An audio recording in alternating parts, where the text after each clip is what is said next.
stayed in Lusaka for a few days. While I was there, I met Omar Yara. He asked me if he could travel with me. Omar had no money at the time, but he promised that he would repay me once we reached South Africa. I agreed, and we continued the journey together. After a long journey, we reached the Malawi border early the next morning. For documents, we were carrying fake papers claiming that we were residents of Tanzania. The immigration officers spoke to us in Swahili, even though we did not expect them to speak Swahili. Fortunately, both Omar and I understood a little Swahili. They asked us for money. In Africa, bribery at borders is common. I acted as if we had proper legal documents and asked, "What is the money for?" Omar stepped in and spoke to them in Swahili, saying, "Don't worry, we will give you some money." We gave them a small amount. The officer stamped our entry papers happily, and while smiling said, "Safari njema," meaning have a safe journey. We were very happy. That word was the first time I had ever heard it, but Omar understood it and explained its meaning to me. We crossed the border by bus, and after some time we arrived in the city of Lilongwe. There we saw a man who looked Somali, so we greeted him. However, he told us that he was not Somali.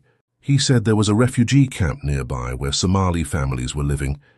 We followed him, and he took us to the refugee camp. The camp was home to many Somali families. A family welcomed us warmly and gave us a clean and comfortable room. I am deeply grateful to that family for the kindness and hospitality they showed us. Sadly, I have forgotten their names. After a few days of staying at the refugee camp, Omar and I decided to leave. A man known as Shahid helped us escape quietly. He secretly guided us across the Malawi border and led us into Mozambique. Once we crossed safely, Shahid left us there.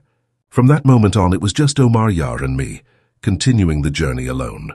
We boarded a small overcrowded vehicle packed with many passengers. Thankfully, we did not face any serious problems on the road. The journey was long, and as we traveled deeper into Mozambique, the country revealed its painful history.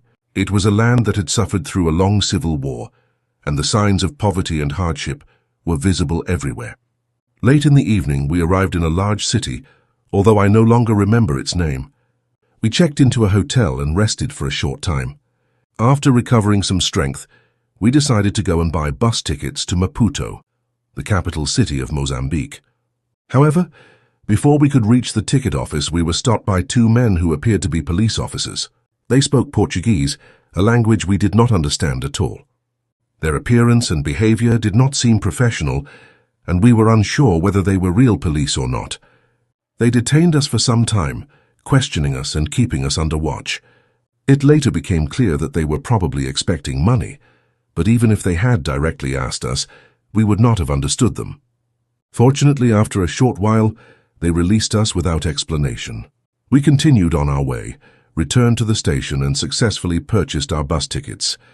In Mozambique, long-distance buses usually travel between 2 and 3 a.m.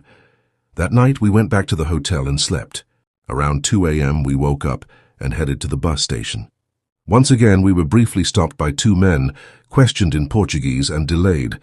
Thankfully, we were released again, and this time we were finally able to board the bus. The next morning, around 8 to 9 a.m., we arrived safely in Maputo. At the bus station, we noticed a Somali man standing there. Seeing a fellow Somali in a foreign land brought us great relief and happiness.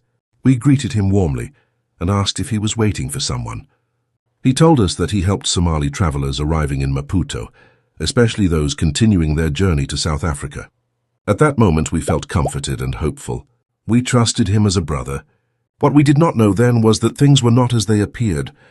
In reality, he was part of a group of Somali criminals who specialized in deceiving and exploiting vulnerable travelers. Trusting him completely, we followed him. We did not need money from him. All we wanted was guidance and direction. He took us to a house where two other Somali men were staying. They welcomed us and offered us pasta cooked with tuna.